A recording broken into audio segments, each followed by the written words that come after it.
नमस्कार मित्रों, आज CEC एजुसेट के इस प्रसारण में हम बात करेंगे विक्रमोर्वशीयम नाटक के बारे में। महाकवि कालिदास का नाटक विक्रमोर्वशीयम, जिसके बारे में आप सबने सुना होगा। इससे पूर्व हम चर्चा कर चुके हैं अभिज्ञान शाकुंतलम, जो उनकी विश्व विश्रुत कृति है, उसके बारे में कई भागों में। तो आज विक्रमोर्वशीयम का प्रथम भाग हम आरंभ करते हैं। अथ विक्रमोर्वशीय नाटके प्रथमो अंकः, और प्रथम अंक में नांदी। नांदी के लिए महाकवि कालिदास ने लिखा है, वेदांतेषु यमाहुरेक पुरुषं व्याप्य स्थितं रोदसी यस्मिन्नीश्वर इत्यनन्य विषयः शब्दो यथार्थाक्षरः शब्दो यथार्थाक्षरः अन्तर्यश्च मुमुक्षुभिर्नियमितप्राणादिभिः मृग्यते सस्थाणुः स्थिरभक्तियोगसुलभो निःश्रेयसायास्तु वः सस्थाणु स्थिरभक्तियोगसुलभो निःश्रेयसायस्तु वः। महाकवि कालिदास भगवान महादेव, स्थाणु रूप में महादेव की स्तुति करते हुए कहते हैं कि वेदांत में जिनको एक पुरुष कहा है, यानी एकम सद्विप्रा बहुधा वदंती, और व्याप्य स्थितम रोदसी, रोदस यानी पृथ्वी और अंतरिक्ष, आकाश, पूरा विश्व, ब्रह्मांड हम समझ सकते हैं, सब में वो व्याप्त है, और उनको ईश्वर कहा जाता है। ईश्वर शब्द का अर्थ है जिसमें कई प्रकार के या 6 प्रकार के ऐश्वर्य हो। भग इतीरितः 6 प्रकार के ऐश्वर्य को शास्त्रीय परंपरा के अनुसार माना गया है। तो वो जो ईश्वर शब्द है वो अनन्य विषय है, इसके बाद और किसी में उसकी अतिव्याप्ति नहीं हो सकती है, और यथार्थ अक्षर है। ये शब्द जो कहा है उसका यथा अर्थ वो उस परम एक पुरुष में व्याप्त है। और मुमुक्षुभिः नियमित प्राणादिभिः मृग्यते, उस ईश्वर तत्व को, उस चेतना को, उस ब्रह्मांडीय जो एक प्रकार की अनुभूति है, सच्चिदानंद अनुभूति, उसको प्राप्त करने के लिए मुमुक्षु, मोक्तुम इच्छा मुमुक्षा, जो मुमुक्षु है, जिनको ज्ञान प्राप्त करने की इच्छा है, जो अपने आप को अज्ञान से छूटना चाहते हैं, वो क्या करते हैं? अंतरः माने इंट्रोवर्ट होकर, अंतश्चेतना से अंतर्वृत्ति होकर, नियमित प्राणादि भी, अपने प्राण को नियत करके, प्राण अपान उदान व्यान समान 5 प्रकार के प्राण कहे हैं, लेकिन अपने प्राणों का नियमन करके यानी समाधि में उनको मृग्यते, ढूंढते हैं उस परमात्मा को। सस्थाणु, स्थिर जो तत्व है, स्थिर भक्ति योग सुलभ, वो सुलभ है, प्राप्त कोई भी उसको प्राप्त कर सकता है, लेकिन भक्ति और योग से, प्रपन्नता और एकत्व से। ये प्रपन्नता, भक्ति कैसी है, योग कैसा होना चाहिए? स्थिर होना चाहिए। कुछ दिन भक्ति किया या कुछ दिन योग साधना की, उससे वो प्राप्त नहीं होगा। उसको प्राप्त करने के लिए हमारी भक्ति और हमारा योग स्थिर होना चाहिए। महाकवि कालिदास कहते हैं, सस्थाणु स्थिर भक्ति योग सुलभ, ऐसा जो परम तत्व एक पुरुष ईश्वर, वो वह माने आप सबके लिए निःश्रेयसाय, कल्याणाय, आप सबके कल्याण के लिए वो कृपा करे। महाकवि कालिदास अपने दर्शकों को, अपने कुशीलवों को, नटकर्मियों को, सबके लिए स्तुति करते हैं कि परम तत्व सबका कल्याण करे। पहले के व्याख्यानों में जैसे कि हम चर्चा कर चुके हैं, महाकवि कालिदास शैव हैं। उनकी कृतियों से, उनके साहित्य से, उनकी रचनाओं से प्रतीत होता है।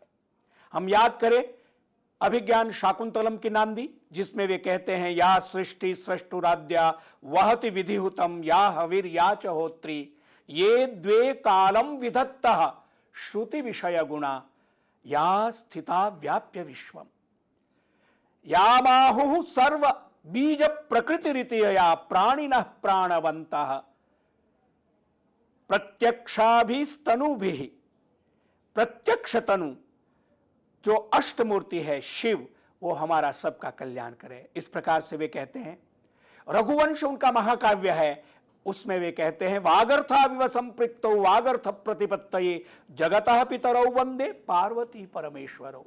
और इसी बात को गोस्वामी तुलसीदास जी रामचरितमानस में गिरा अरथ सम जल बीच सम कहयत भिन्न न भिन्न, महाकवि कालिदास की ही बात को गोस्वामी तुलसीदास जी व्रज भाषा में अवधि में कहते हैं गिरा अर्थ जल बीच सम कहयत भिन्न न भिन्न।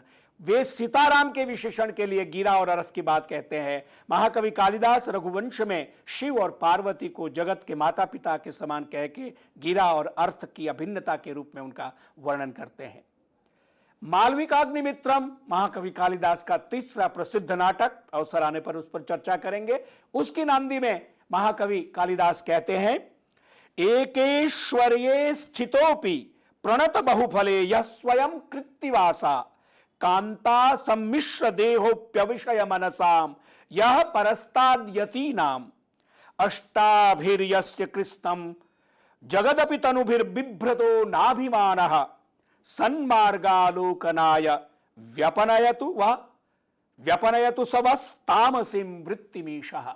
इसमें भी अभिज्ञान शाकुंतलम की तरह मालविकाग्निमित्रम नाटक में भी उन्होंने अष्टमूर्ति की बात की और हम सब के तामसी मनोवृत्तियों के नाश की उन्होंने प्रार्थना की ईश्वर से। तो महाकवि कालिदास उस परम शिव तत्व के उपासक है जिसके लिए हम सत्यम शिवम सुंदरम की बात कहते हैं। वे विक्रमोर्वशीयम इस नाटक के आरंभ में नांदी में उस परम तत्व शिव की प्रार्थना करने के बाद आगे जो प्रथम अंक हमारा शुरू होगा उससे पहले मैं आपके सामने चर्चा करना चाहूंगा। ये चित्र है, इसमें आप देख रहे हैं हमारे भारत के 8वें राष्ट्रपति आर वेंकटरमण जी बीच में हैं और ये नाटक विक्रमोर्वशीयम दिल्ली की सुर भारती संस्था के अंतर्गत दिल्ली के कलाकारों ने इसको खेला था और उसके बाद इसका यहां पर 7 मार्च 1990 को यहां दिल्ली में इसका मंचन किया गया और उसके बाद महाकवि कालिदास के उपलक्ष्य में उज्जैनी में कालिदास एकेडमी के द्वारा जो अखिल भारतीय कालिदास समारोह किया जाता है 1991 में वहां यह खेला गया। वहां महामहिम राष्ट्रपति जी आए थे, उसने इस नाटक को देखा और इस चित्र में शिवमंगल सिंह सुमन जी भी स्वयं जो हिंदी के बड़े प्रसिद्ध कवि हैं वे हैं। और उसके बाद यहां 1 जनवरी 1992 में इस नाट्य दल का प्रतिनिधिमंडल उनको मिलने गया था दिल्ली में नूतन वर्ष की शुभकामना करने के लिए। तो उस समय का ये चित्र है जिसमें इस नाटक के कलाकार का प्रतिनिधिमंडल और बट्टू जी जिन्होंने वेशभूषा का किया था, अब नहीं दिवंगत हुए बड़े प्रसिद्ध कॉस्ट्यूम डिजाइनर हैं, वे मिल रहे हैं राष्ट्रपति जी से। ये चित्र मैं आपको दुर्लभ चित्र आपके सामने ये रख रहा हूं। और इसके बाद ये एक चित्र है जो राजा रवि वर्मा ने विक्रमोर्वशीयम महाकवि कालिदास के नाटक से प्रेरणा लेकर यह बनाया है। उर्वशी अप्सरा है, वो स्वर्ग की ओर इंद्रलोक की ओर जा रही है, पुरुरवा उनको रोक रहे हैं। यह बड़ा प्रसिद्ध चित्र है। और इस चित्र के बाद अब मैं आपके सामने नांदी के बाद ये जो आरंभ होता है नाटक उसके कुछ चित्र दिखाता जाऊंगा और नाटक के बारे में प्रथम अंक की चर्चा करूंगा। नान्यन्ते सूत्रधारः नेपथ्याभिमुखम अवलोक्य मारिष इतस्तावत, नांदी पूरी होती है। अभिज्ञान शाकुंतलम में नांदी पूरी होने के बाद नट का प्रवेश होता है और वो नटी को बुलाकर अपनी प्रस्तावना आरंभ करते हैं। विक्रमोर्वशीयम में प्रस्तावना में सूत्रधार ने मारिश माने अपने सहायक को बुलाया और उसको नेपथ्य की ओर देख के वो कहते हैं, मारिश इतस्तावत, यानी मेरे सहायक महोदय आप इधर आओ। प्रविश्य परिपार्श्वकः, जो उनके सहायक है वो प्रवेश करके कहते हैं, भाव अयम अस्मि, महोदय मैं उपस्थित हूं, कहिए क्या आदेश है। सूत्रधार कहते हैं, मारिश बहुशस्तु परिषदा पूर्वेशाम कवीनाम दृष्ट प्रयोगः बंधः। हम लोगों ने पहले बहुत नाटक किए, जो प्रचलित कवियों के नाटक थे उनका पूर्वेशाम कवि नाम, जो प्राचीन कवि है उनका प्रयोग बंध माने कई नाटक, जैसे मैंने आपको पहले भी इस बात की चर्चा की है कि नाटक को संस्कृत साहित्य में प्रयोग कहा जाता है। और प्रयोग माने एक्सपेरिमेंट, माने कोई भी नाट्य वस्तु स्क्रिप्ट को लेकर कोई भी निदेशक अपने तरीके से उस नाटक को खेलता है।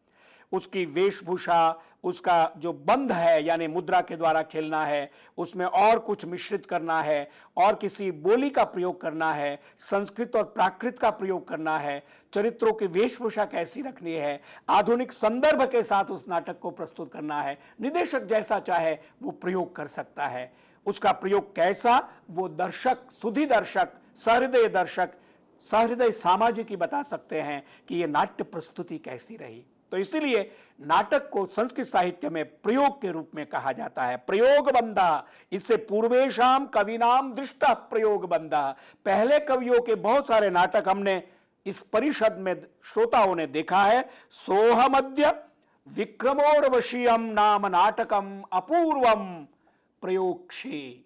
सूत्रधार परिपार्श्वक को, मारिश को कहते हैं, तो मैं क्या करूंगा आज कि विक्रमोर्वशीय नामक एक नया नाटक लिखा है, इसका मैं आज प्रयोग करूंगा। तदुच्चताम पात्र वर्गः स्वेषु स्वेषु पाठेषु असम्मूढ़ैहि भवितव्यमिति। इसलिए सभी कलाकारों को, सभी कुशीलों को, सभी अभिनेता अभिनेत्रियों को सूचित कर दो कि अपने अपने पात्र में अपना अपना जो कैरेक्टर है, चरित्र है, उसमें पाठ में माने वाचिक, आंगिक, आहार्य और सात्विक अभिनय के बारे में अभ्यस्त होकर असम्मूढ़ैहि भवितव्यम, अपने चरित्र में आ जाए, अपने कैरेक्टर में आ जाए और जो नाटक हमने खेलना है दर्शकों के मन का मनोरंजन भी करे और हृदयावर्जक हो, उनको आनंद दे।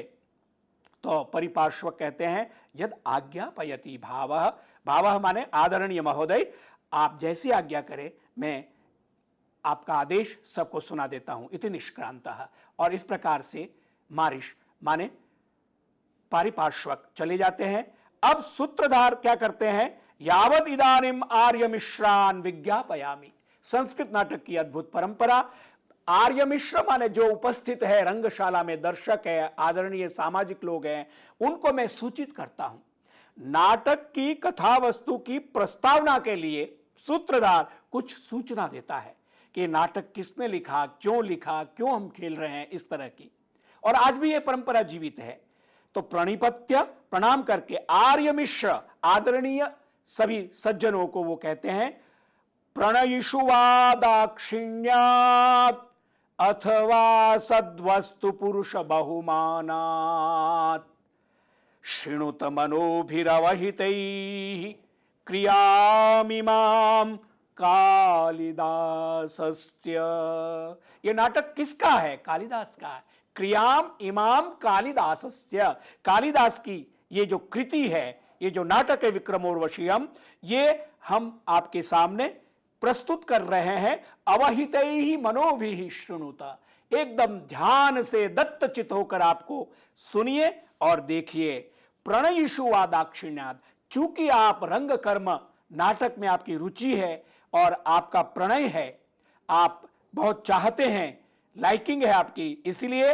और सदवस्तु पुरुष बहुमानात्, अथवा यानी आप जो सही चीज है, जो अच्छी कृति है, जो श्रेष्ठ वस्तु है, उसमें आपका बहुमान है, आदर है, इसीलिए उत्कृष्ट कृति को हम आपके सामने प्रस्तुत कर रहे हैं। सूत्रधार इस प्रस्तावना के साथ सभी आर्य मिश्रों को, सामाजिकों को, सहृदयों को सूचित करते हैं। अब नाटक आरंभ होता है। नेपथ्य में माने यवनिका के पीछे से आवाज आती है, परित्रायताम परित्रायताम यह सुरपक्षपाती यस्य वा अंबर तले गतिरस्ति। पीछे से आवाज आती है, बचाइए बचाइए, रक्षा कीजिए रक्षा कीजिए। कौन रक्षा करेगा? यह सुरपक्षपाती, जो देवताओं के समर्थक हो, देवता के शुभ चिंतक हो, देवताओं के, वे रक्षा करे। यस्य वा अंबर तले गतिरस्ति, और जो अंबर तल आकाश में चल सकता है, उड़ सकता है, जा सकता है, ऐसा कोई है तो वो हमारी रक्षा करे।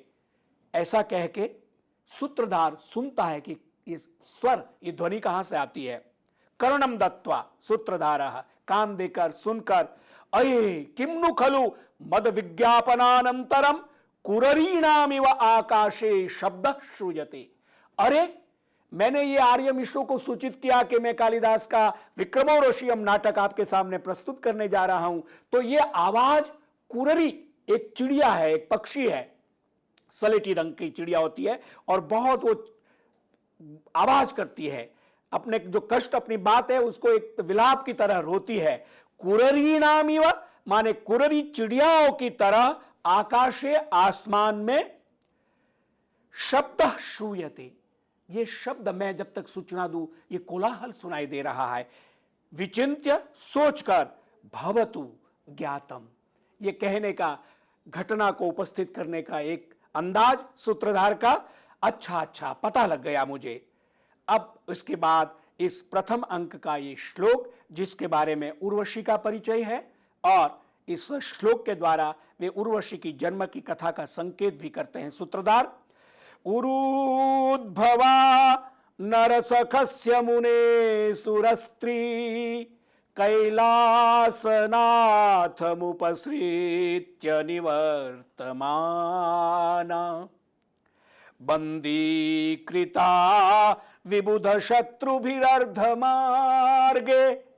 क्रंदत्यतः शरणमप्सरसां गणोऽयं क्रंदत्यतः शरणमप्सरसां गणोऽयं। इतना कहकर सूत्रधार इति निष्क्रांतः निकल जाते मंच पर से। इस श्लोक का अर्थ है कि अच्छा, मुझे पता चला ये क्यों आवाज हो रही है कि सुरस्त्री, देवताओं की स्त्री, अप्सरा, जो उरुद्भवा नरसखस्य। आप सब जानते हैं नर और नारायण की कथा। नर और नारायण, आज भी आप बद्रीनाथ में हम जाते हैं तो उनके दर्शन होते हैं। नर और नारायण अर्जुन और श्री कृष्ण के अवतार के रूप में माने जाते हैं। तो नारायण के उरु से जो पैदा हुई, उरु माने जंघा, साथल, जंघा से पैदा हुई उरु से, इसलिए उसका नाम उर्वशी है। देवताओं की सुंदर रमणी अद्भुत रूपवती जो उर्वशी है, वो कैलासनाथम उपसृत्य, भगवान शिव जो कैलासपति है, उनके दर्शन करके जब लौट रही थी तो विबुध शत्रु भी अर्धमार्गे, अर्धमार्ग माने रास्ते में, बीच में, आधे रास्ते में, विबुध माने देवता, उनके शत्रु कौन? दैत्य, दैत्यों के द्वारा बंदीकृता उस उर्वशी को पकड़ लिया है। और इसीलिए अपसरसाम गणोयम क्रंदति, इसीलिए अप्सराएं ये सब जोर जोर से कोलाहल कर रही है, परित्रायताम परित्रायताम, ये आवाज अप्सराओं की है। ऐसे करके निकल जाते हैं सूत्रधार, और इसके साथ ही ये अप्सराओं का चित्र आपके सामने, ये अप्सराएं इस तरह से क्रंदन कर रही है और अपनी मुद्राओं से ये बता रही है। इस प्रकार प्रस्तावना यहां पूरी हुई। प्रस्तावना पूरी होते ही ततः प्रविशंति अप्सरसः, सभी अप्सराएं, मेनका और सहजन्या, रंभा, ये सब प्रवेश करती है। और सर्वाः परित्रायताम परित्रायताम यह सुरपक्षपाती, यह सुरपक्षपाती यस्य वा अंबर तले गतिरस्ति, जो आसमान में जिसकी गति है और जो देवताओं के समर्थक वेलविशर है, वो हमारी रक्षा करे। ततः प्रविशति राजा रथेन सुतश्च, राजा रथ में बैठकर, सूत माने सारथी के साथ, इस तरह प्रवेश करते हैं। अब ये नाटक दिल्ली में खेला गया। जैसे कि हम रंगमंच की बात करते हैं, संस्कृत नाटक का रंगमंचन कैसे हो, तो आगे के पात्र जो अतिरिक्त नट है उनको रथ बनाया है, माने रथ के पहिए हैं और सारथी आगे हैं और राजा उसमें बैठ के अपनी बात कह रहे हैं, संवाद बोल रहे हैं। तो पात्रों के द्वारा रथ बनाकर राजा और सूत और रथ का प्रवेश करते हैं और राजा कहते हैं अलम अलम आक्रंदितेना, आप चिंता ना कीजिए, आप लोग शोरगुल मत मचाइए। सूर्योपस्थानात प्रतिनिवृत्तम, मैं सूर्य की उपासना करने के बाद लौट रहा हूं। पुरुरवसम माम उपेत्य, मैं पुरुरवा हूं, मैं यहां पहुंच गया हूं। और कथ्यताम कुतो भवत्यः परित्रातव्या इति, आपकी मैं रक्षा किससे करूं बताइए, मैं पुरुरवा सूर्य की उपासना करके लौट रहा हूं और यहीं आपके सामने हूं। तो उन अप्सराओं में से रंभा, क्योंकि यहां जो रंभा, मेनका, सहजन्या, चित्रलेखा और उर्वशी, ये 5 चरित्र महाकवि कालिदास ने जिनका निर्देश किया है, तो उसमें से रंभा कहती है असुरावलेपात, असुर ने, दैत्य ने अवलेप किया है, हिंसा कर दिया, आक्रमण कर दिया है, उससे आप हमें बचाइए। तो राजा कहते हैं किम पुनः असुरावलेपेन भवती नाम अपराधम, दैत्य ने जो आप पर यह आक्रमण किया है उससे आपका क्या अपराध हो गया है, मुझे बताइए। तो मेनका कहती है शृणोतु महाराज, महाराज सुनिए, या तपो विशेष परिशंकितस्य सुकुमारम प्रहरणम महेंद्रस्य। अब उर्वशी का वर्णन मेनका कर रही है कि हमारी सखी उर्वशी, उसका केशी नाम के दैत्य ने अपहरण कर लिया है। उर्वशी कैसी है? महेंद्र माने स्वर्ग के राजा इंद्र, उनका प्रहरण माने वो आयुध है, उर्वशी शस्त्र है। कैसा? सुकुमारम प्रहरणम, बड़ा कोमल आयुध है। किस तरह से? तपो विशेष परिशंकितस्य, कोई और तप करता है तो इंद्र को परिशंका होती है, उसको संदेह होने लगता है कि ये जो तप कर रहे हैं वो इंद्रासन ले लेंगे, तो इसीलिए उनका तपोभंग करने के लिए इंद्र अप्सराओं का प्रयोग करता है। और इसीलिए विश्वामित्र का तपोभंग हुआ और मेनका को भेजा था और उससे शकुंतला की उत्पत्ति हुई। हम अभिज्ञान शाकुंतलम में ये कथा सुन चुके हैं। तो उर्वशी कैसी है? इंद्र का सुकुमार प्रहरण है, बड़ा कोमल आयुध है, शस्त्र है। और प्रत्यादेशो रूप गर्विताया श्रिय, श्री लक्ष्मी, रूप गर्विता माने अपने सौंदर्य का जिसको अभिमान है, ऐसी लक्ष्मी, उस लक्ष्मी का प्रत्यादेश है, यानी उसके सामने टक्कर की, उसकी प्रतिस्पर्धालु है उर्वशी। उर्वशी में भी इतना ही सौंदर्य और इतना ही रूप है। इस तरह से प्रत्यादेशो रूप गर्विताया श्रेय। महाकवि कालिदास की ये पंक्तियां जो उनके चिंतन के और उनके विचारों को हमको अपने सामने लाके कि किस तरह से उर्वशी के रूप का वर्णन करने के लिए किस किस तरह की उपमाएं वो देते हैं। अलंकार स्वर्गस्य, स्वर्ग का ये अलंकार है उर्वशी। और सा नः प्रिय सखी, वो हमारी बहुत प्रिय सखी है उर्वशी। कुबेर भवनात् प्रतिनिवर्तमाना समापत्ति दृष्टेन हिरण्यपुरवासिना केशिना दानवेन चित्रलेखा द्वितीया बंदीग्राहम ग्राहिता। वो कुबेर भवन से निकल रही थी, उनको देखकर हिरण्यपुरवासी केशी नाम का राक्षस, ये केशी नाम का राक्षस है जो हमने अभिनय में, इनको एक बहुत बड़े नर्तक है, इनको इस राक्षस का इस भूमिका दी थी। केशी राक्षस दानवेन चित्रलेखा द्वितीया, और उसके साथ चित्रलेखा भी थी। बंदीग्राहम ग्राहिता, उसको बंदी बना लिया है। तो राजा कहते हैं अपिज्ञायते कतमेन दिग्विभागेन गतः स जालमः, वो केशी राक्षस उर्वशी को लेकर किधर गया है? तो सहजन्या नाम की एक और अप्सरा, वो कहती है पूर्वोत्तरेण, पूर्व और उत्तर की दिशा में, जिसको आजकल हम लोग नॉर्थ ईस्ट बोलते हैं, उस दिशा में माने हिमालय की तरफ वो गया है केशी राक्षस। तो राजा कहते हैं तेन ही विमुच्यताम विषाद, अब आप शोक छोड़ दीजिए, दुखी मत होइए। यतिष्ये वह सखी प्रत्यानयनाय, मैं आपकी सहेली को, आपकी सखी को वापस लाने का प्रयास करता हूं। तो रंभा कहती है सदृशम खलु सोमदेकांतरस्य, सोमवंश के आप अलंकार है, राजा है, आपकी वंश के बराबर ही, आपके व्यक्तित्व के अनुकूल ही है कि आपने दैत्य को मारकर हराकर उर्वशी को वापस लाने का आश्वासन हमको दिया। राजा फिर कहते क्व पुनर्माम भवत्यः प्रतिपालयिष्यन्ति, मैं जा रहा हूं, लौट के उर्वशी को लेके आऊंगा, लेकिन आप मेरी प्रतीक्षा कहां करेंगे, कहां रुककर आप मेरी वेट करेंगे। क्व पुनर्माम भवत्यः प्रतिपालयिष्यन्ति, प्रतिपालयिष्यन्ति माने प्रतीक्षा करेंगी। तो सर्वाः अप्सरसः, सभी अप्सराएं कहती है एतस्मिन् हेमकूट शिखरे, हेमकूट नाम का जो शिखर है उस पर हम आपकी प्रतीक्षा करेंगे, आपकी यात्रा शुभ हो। राजा अपने सारथी को कहते हैं सूत ऐशानिम दिशम प्रतिनोदयाश्वान आशुगमनाय, बहुत जल्दी जाने के लिए ईशान दिशा, नॉर्थ ईस्ट के कोने को ईशान बोलते हैं। ऐशानिम दिशम प्रतिनोदय मतलब उस दिशा में जहां ये केशी नाम का राक्षस गया है, तुम घोड़ों को बहुत तेजी से चलाओ कि हम जल्दी वहां पहुंच जाए। और सूतः आज्ञापयति यद आयुष्मान, जो आप आज्ञा करे, इति तथा करोति यथोक्तम करोति, सूत जैसे राजा ने कहा था वैसे करता है। और राजा अपने रथ की गति का वर्णन करते हैं। अनेन रथ वेगेन, रथ जो इतनी तेज गति से जा रहा है उससे क्या होगा, पूर्व प्रस्थितम वैनतेयम अपि आसादयेयम, इस रथ की गति इतनी तेज है कि मेरे से पहले अगर गरुड़ भी गया है तो मैं गरुड़ को भी पहुंच जाऊंगा।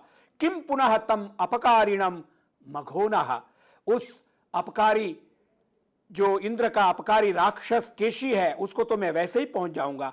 और इसके बाद महाकवि कालिदास इस रथ का वर्णन करते हैं। जैसे अभिज्ञान शाकुंतलम में जो रथ चलता है तो दुष्यंत उनका वर्णन करते हैं, स्तोकमुर्व्याम वियति बहुतरम स्त्रोकमुर्व्याम, हिरण का, और इस तरह से रथ की गति का वर्णन वहां करते महाकवि कालिदास। विक्रमोर्वशीयम में वे वर्णन करते हैं अग्रेयान्ति रथस्य रेणु पदवी चूर्णी भवन्तो घनाः चक्रभ्रांतिरराम तरेषु जनयत्यन्यामिवारारवलीम् चित्रन्यस्तमिवाचलम् हयशिरस्यायामवच्चामरम् यश्चग्रे च समं स्थितो ध्वजपटः प्रान्ते च वेगानिलात्। आसमान में रथ जा रहा है, रथ इतना तेज गति से जा रहा है, तो उसकी गति का वर्णन करते हुए महाकवि कालिदास कहते हैं कि ऊपर जो ध्वज है, जो रथ के ऊपर ध्वजा लगी है, वो वायु के कारण वो एकदम सीधी है। इतना तेज रथ चल रहा है, जैसे हवाई जहाज जाता है तो उसकी गति कितनी तेज होती है। अग्रे यान्ति रथस्य रेणु पदवी चूर्णी भवन्तो, आसमान में तो बादल होते हैं, उन बादलों को ये रथ और घोड़े, पहिया और घोड़े के जो डाब है उससे वो चूरा चूरा हो रहे हैं बादल, और वो मिट्टी की तरह उड़ रहे हैं। सब बादल की जो है रेणु पदवी वो उसके पैरों में लग के रेणु धूल जो बन रहा और उड़ रहा है। और चक्र भ्रांति, चक्का इतनी तेज घूम रहा है कि इसके जो अरे हैं, आरे जिसको हम बोलते हैं, उससे ऐसा लगता है कि एक दूसरा पहिया अंदर बन गया, इतनी तेज गति से वो आरे घूम रहे हैं। चित्रन्यस्तमिवाचलम, और पहाड़ ऐसा लगता है जैसे चित्र बना हुआ है ऊपर से। हयशिरस्यायामवच्चामरम, और घोड़ों का सिर के बाद जो ये बाल है वो भी एकदम यूं स्थिर लग रहे हैं कि ऐसे हवा की तेज गति के कारण। यष्टग्रे च समम स्थितो ध्वजपटः, ध्वजपट माने ऊपर का जो ध्वजा है, लो झंडा है, वो समम स्थित है, एकदम सीधा है गति के, हवा की गति के कारण। प्रांते च वेगान, वेग अनिलात, अनिल माने हवा, हवा का जो वेग इतना तेज है, रथ इतना तेज जा रहा है, जिसकी वजह से ये वर्णन राजा स्वयं अपने मुंह से, मुख कमल से कहते हैं। महाकवि कालिदास राजा के मुख से रथ की गति का वर्णन करते हैं। और वे पहुंच जाते हैं। निष्क्रांतो रथेन राजा सुतश्च, मंच पर से राजा और सूत का निर्गमन हो जाता है। और उसके बाद ये दृश्य हमने आपके सामने रखा है कि केशी के साथ राजा पुरूरवस युद्ध कर रहे हैं, और युद्ध करके केशी को मार के उर्वशी को, उसकी जो सखी चित्रलेखा है उसके साथ लेके वो वापस आएंगे उससे पूर्व इधर जो अप्सराएं हैं वो आपस में संवाद करती है। रंभा कहती है हला यथा निर्दिष्टम प्रदेशम संक्रमा महे। अब हम हेमकूट शिखर पर चलते हैं, जैसे राजा ने कहा है कि मेरी आप प्रतीक्षा कहाँ करेंगे, तो वहां जाकर हम उनकी प्रतीक्षा करते हैं। शेषाह तथा इति, बाकी अप्सरा कहते ठीक है। शैलाधिरोहणम रूपयित्वा, मंच है, मंच पर दिखाना है, तो शिखर पर चढ़ने का वो आरोहण का वो रूपन करते हैं, अभिमंचन करते हैं और खड़ी हो जाती है। अब रंभा अपनी बात कहती है अपनी सहजन्या और मेनका से, अपि नाम सराजर्षि समुद्धरे नो हृदय शल्यम।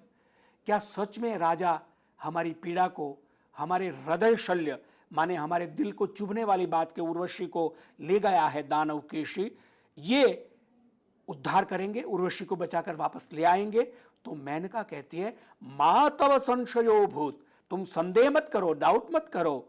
उपस्थित संपरायो महेंद्रो मध्यमलोकात सबहुमानम आनाय्य तमेव विजय सेना मुखे नियोजयति। मेनका जानकारी में और अप्सराओं से विशेष है, तो वो बताती है कि जब भी कभी आवश्यकता पड़ती है तो महेंद्र माने इंद्र, मध्यमलोकात माने पृथ्वीलोक से सबहुमानम बड़े आदर के साथ पुरुरवस को, राजा पुरुरवा को बुलाकर आनाय्य तमेव विजय सेना मुखे, जो सेना है उसका अग्रणी बनाता, नियोजन करता है। यानी उसके पराक्रम, उसके वीर्य, शौर्य, बल के बारे में तुम्हें संदेह नहीं होना चाहिए। तो रंभा कहती है सर्वथा इह विजयी भवतु, उनकी हमेशा विजय हो ऐसी हमारी शुभकामना है। क्षण मात्रम स्थित्वा, थोड़ी देर रुकने के बाद सहजन्या एक और अप्सरा वो कहती है हला, संबोधन में हला बोलते हैं अरि समाश्वसित, समाश्वसित, धैर्य धारण करो, धीरज रखो। एष उच्चलित हरिण केतनः तस्य राजर्षेः सोमदत्तो रथो दृश्यते। देखिए सामने से ये रथ आ रहा है, रथ का नाम है सोमदत्त। और उच्चलित हरिण केतनः, केतन माने ध्वजा, जिसमें हिरण का चित्र बना हुआ है, झंडा लहरा रहा है और हिरण का चित्र बना हुआ है, ऐसा राजा का सोमदत्त नाम का रथ दिखाई पड़ रहा है सामने। न खलु सो कृतार्थो निवर्तिष्यते, बिना काम किए हुए, बिना उर्वशी को वापस लिए हुए वो नहीं लौटेंगे। रथो दृश्यते न खलु सो कृतार्थो निवर्तिष्यते सर्वा उच्च चक्षुषु विलोकयन्ति, सब आंखें यूं करके देख रही है। और राजा उर्वशी और चित्रलेखा के साथ लौट रहे हैं। उर्वशी बेहोश है, क्यों कि केशी ने उसका अपहरण कर लिया। उसको तो बाद में संवाद से में पता चलेगा कि उर्वशी कहती है कि मुझे तो जीवन की आशा ही नहीं थी कि दोबारा आप लोगों को मिल पाऊंगी, क्योंकि केशी पता नहीं मेरे साथ क्या करता। और साथ में चित्रलेखा उसकी सहेली है, वो उसको लेकर, राजा उनको लेकर मंच पे प्रवेश करते हैं। ततः प्रविशति राजा सूतश्च चित्रलेखावलंबित हस्ता भय निमिलिताक्षी उर्वशी, डर के कारण और कुछ मूर्छा की अवस्था में उर्वशी, चित्रलेखा, राजा का प्रवेश होता है। अब चित्रलेखा अपनी सहेली को कहती है समाश्वसितु, समाश्वसितु प्रिय सखी। ये प्रवेश करते हैं, रथ छोड़ दिया है और उसको आश्वासन दे रहे, सखी तुम धैर्य धारण करो, तुम मुक्त हो गई है, केशी को मार दिया है पुरुरवा ने और अब हम वापस हेमकूट शिखर पर आ गए हैं, उसको आश्वासन दे रही है।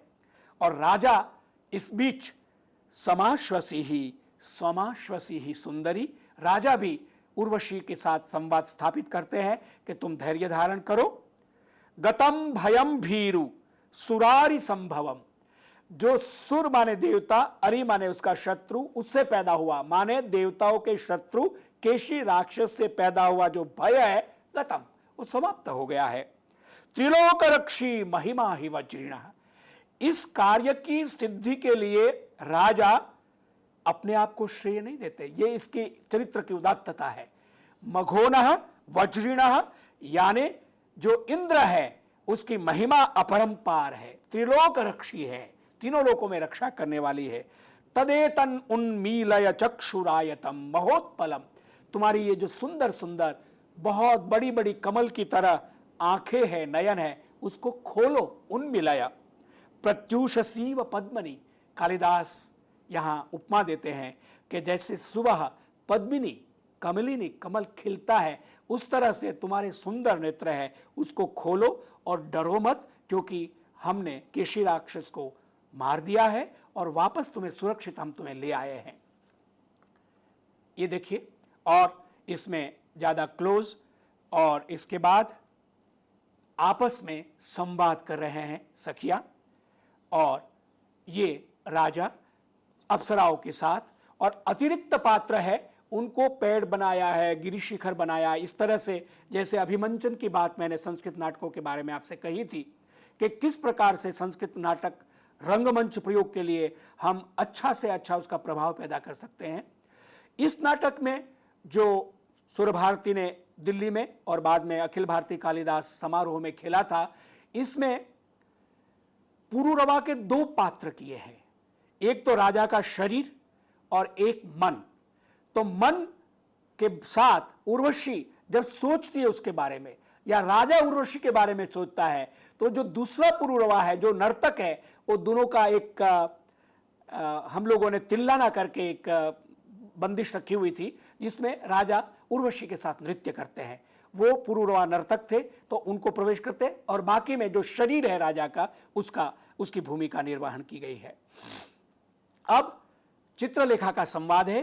अहो कथम उच्छ्वसित मात्र जीविता अद्यापि संज्ञाम न प्रतिपद्यते। अभी भी बेहोश है उर्वशी, संज्ञाम न प्रतिपद्यते माने अभी भी उसको चेतना, उसकी मूर्छा नहीं गई है, चेतना नहीं मिल रही है। उच्छ्वसित मात्र जीविता, सिर्फ सांस चल रही है, इतनी अभी घबराई हुई और बेहोशी की स्थिति में है। तो राजा क्या कहते हैं, बलवदत्र भवती परित्रस्ता, बहुत ज्यादा शौक लग गया था उर्वशी को, इसीलिए अभी भी मूर्छा से बाहर नहीं आ पा रही है। तथा ही, और ऐसे कह के श्लोक, मुंचति न तावदस्याह कंपम, इसका भय के कारण जो शरीर का कंप है, कंपन है, अभी भी दूर नहीं हो रहा है। कुसुम सम बंधनम हृदयम, और हृदय जो फूल की तरह कोमल है, वो भी अभी इतना घबराया हुआ सा है। पश्य हरिचंदनेन स्तन मध्योच्छ्वासिना कथितम, इसके हृदय से, सीने से हरिचंदन की जो सुगंधी आ रही है, जो चंदन लगा हुआ था, वो इसके सीने की धड़कन इतनी ज्यादा हो रही है, और उसके कारण वो चंदन की खुशबू आ रही है, उससे पता लग रहा है कि हृदय इतना धड़क रहा है और ये अभी भी मूर्छा में है। चित्रलेखा कहती है, हला पर्यवस्थापया आत्मानम, उर्वशी को कहती है, अब तू विश्वस्त आश्वस्त हो जा, अनपसरेव माम मम प्रतिभासी, अब तो तू अनपसरा जैसी, अप्सरा नहीं ऐसी लग रही है, ऐसी क्यों है तू। उर्वशी प्रत्यागच्छति, धीरे धीरे उर्वशी होश में आती है। राजा कहते हैं, अयि प्रकृतिम आपद्यते ते सखी, प्रकृति माने अपने सहज स्वभाव में, यानी अब धीरे धीरे उर्वशी चेतना में आ रही है, उसकी जो बेहोशी है वो दूर हो रही है। चित्रलेखा कहती है, सखी विश्रब्धा भव, तू अब धीरज रख, आश्वस्त हो जा, डर नहीं। पराभूता खलु त्रिदश परिपंथिनो हताशाह, जो त्रिदश माने देवता, परिपंथी माने उसके शत्रु माने दैत्य, केशी नाम का दानव, पराभूता उनको हरा दिया गया है, और वो उनको निराश कर दे, हताश कर दिया गया है। राजा स्वयं आश्वासन देते हैं, एताह सुतनुमुखम ते सख्य पश्यन्ति हेमकूटगताः प्रत्यागतः प्रसादम चंद्रम इव उपप्लवान मुक्तम। हम अब हेमकूट शिखर पर आ गई है, आपकी ये सहेलियां सामने हैं, और जैसे उपप्लव से माने राहु से ग्रहण होता है तो राहु चंद्रमा को ग्रसित कर लेता है, अब राहु नाम का जो केशी राक्षस है उसको हमने मार दिया है, तो इसीलिए चंद्र जैसा तुम्हारा मुख अब यहाँ हेमकूट शिखर पर उपस्थित हो गया है, तुम निश्चिंत हो जाओ और निडर हो जाओ। चित्रलेखा कहती है, हला पश्य सखी, देखो राजानम सस्पृहम पश्यन्ति, पहली बार उर्वशी राजा को यहां देख रही है। समदुःख पिबतीव माम नयनैहि, यानी मन ही मन उर्वशी कहती है कि राजा अपनी आंखों से मुझे पी रहा, माने मेरे सौंदर्य का पान कर रहा है। चित्रलेखा साकुतम, चित्रलेखा समझ गई, इसलिए इंटेंशन के साथ, भाव के साथ कहती है अई कहा, कौन? तो उर्वशी कहती है सखी जना, छुपा लिया अपनी मन की बात को कि जो सहेलियां है वो मुझे बहुत कशिश के साथ आतुर नयनों से देख रही है। कहना उसके राजा के लिए है, क्योंकि राजा के प्रति अब धीरे धीरे आकर्षित हो रही है उर्वशी। राजा ने उसके प्राणों की रक्षा की है तो सहज है। रंभा सहर्षम, बड़ी खुशी के साथ रंभा कहती है एष चित्रलेखा द्वितीयाम उर्वशीम गृहीत्वा विशाखा समीपगतैव चंद्र उपस्थितो राजर्षि। राजा यहां उपस्थित हो गए हैं। कैसे? चित्रलेखा द्वितीयाम उर्वशीम गृहीत्वा, साथ में चित्रलेखा है, ऐसी उर्वशी को लेकर जैसे चंद्रमा विशाखा के पास जाता है, यानी विशाखा जो नक्षत्र है उसमें चंद्रमा की स्थिति को बड़ा श्रेष्ठ माना गया है और चंद्रमा को भी विशाखा नक्षत्र बहुत पसंद है ऐसा माना जाता है। तो विशाखा नक्षत्र के साथ चंद्रमा जैसे आता है, वैसे ही राजा उर्वशी के साथ यहां उपस्थित हो गए हैं। तो मेनका देखकर कहती है द्वे अपि अस्माकं प्रिय, ये दोनों हमारे प्रिय है। उपनते इदानीम, और यहां पहुंच गए हैं। इयम प्रत्यानीता सखी, ये जो हमारी सखी है, सहेली है उर्वशी, अयम च अपरीक्षतो महाराज इति, और ये जो पुरुरवा महाराजा है, महाराज विक्रम कहिए, वो है अपरीक्षत, घायल नहीं हुए।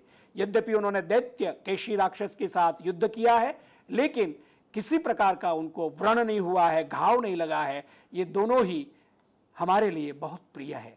तो सहजन्या जो और एक अप्सरा है वो कहती है सुष्ठु भणसी, तुम बहुत ठीक कह रही हो। दुर्जया खलु दानवाह, दानव लोग बहुत दुर्जय होते हैं, यानी उनको जितना बहुत मुश्किल है, जिसको सहज रूप में हमारे महाराज पुरुरवा ने मारा और पराजित कर दिया है। अब राजा कहते सूत इदम तत् शैल शिखरम, ये शैल शिखर है, अवतार्यताम रथ, रथ को नीचे उतारो। सूत कहता यदाज्ञापयति आयुष्मान इति तथोक्तम करोति, वैसे करते हैं।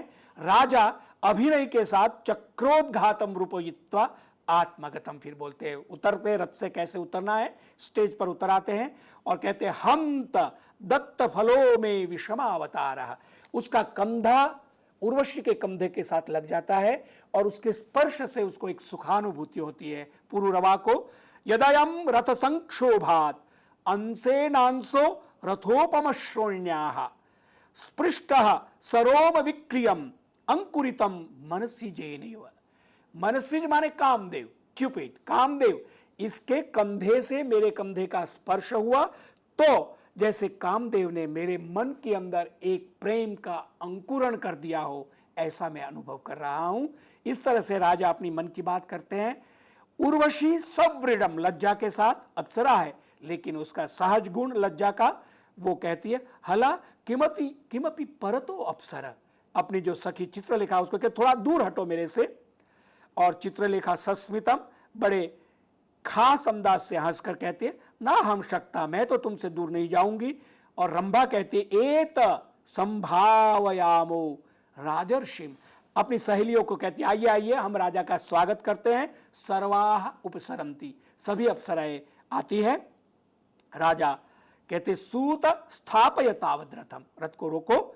सूतस्तथा करोति सर्वाह अप्सरस, सभी अप्सराएं कहती है दिष्ट्या महाराजो विजयेन वर्धते, संस्कृत में दिष्टा माने सौभाग्य से, फॉर्चुनेटली, बड़े सौभाग्य से महाराज आपने विजय प्राप्त की है, आपकी विजयश्री और बढ़े, ऐसी हम शुभकामना करते हैं।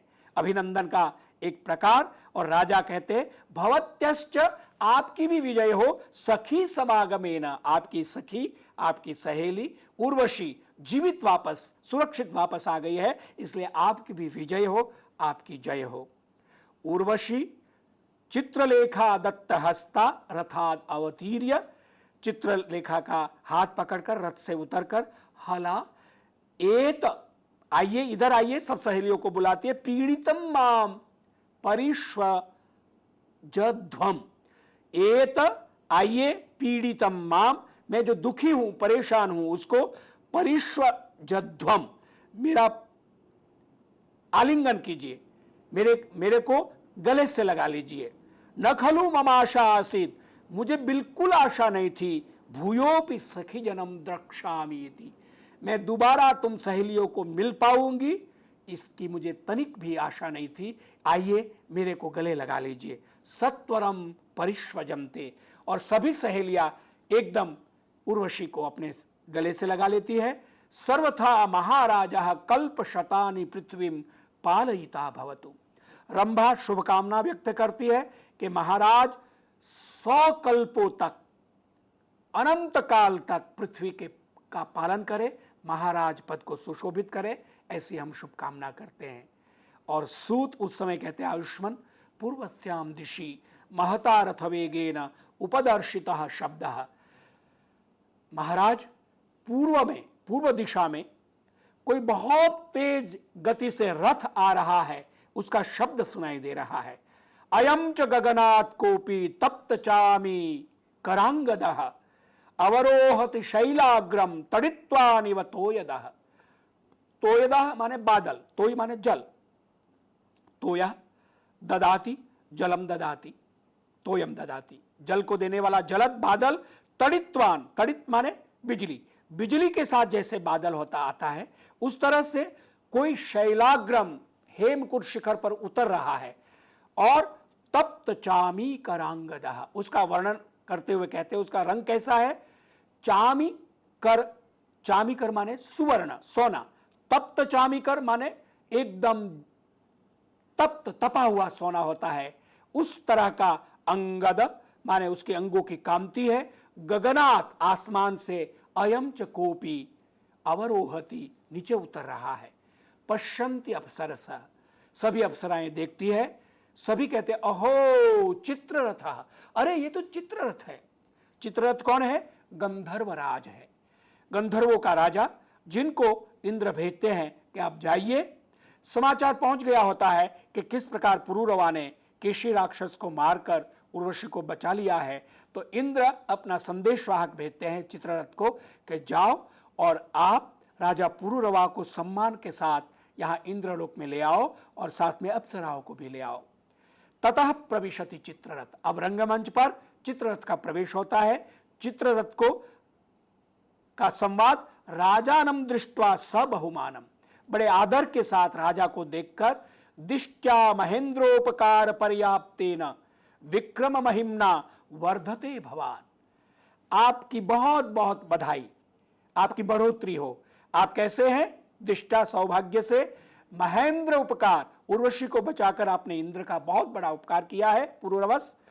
पर्याप्तेन, उपकार पर्याप्तेन माने आपने बहुत ज्यादा उपकार कर दिया है अपनी विक्रम महिमा, अपने शौर्य की महिमा से, इसलिए आपका यश बहुत बढ़ गया है। राजा कहते अये गंधर्व राजा, अरे गंधर्वराज चित्ररथ रथाद अवतीर्य, रथ से उतरकर स्वागतम प्रिय सुहृद, स्वागतम प्रिय सुहृदे, चतुर्थी विभक्ति का प्रयोग, मेरे प्रिय सुहृद, मेरे मित्र आत्मीय, आपका स्वागत है। परस्परम हस्तौ स्पृशतः, आपस में दोनों राजा और चित्ररथ हाथ मिलाते हैं। अब मैं यहां एक टिप्पणी करना चाहूंगा विद्वज्जनों के सामने। हाथ मिलाना, शेक हैंड करना परंपरा मानी जाती है, पाश्चात्य परंपरा।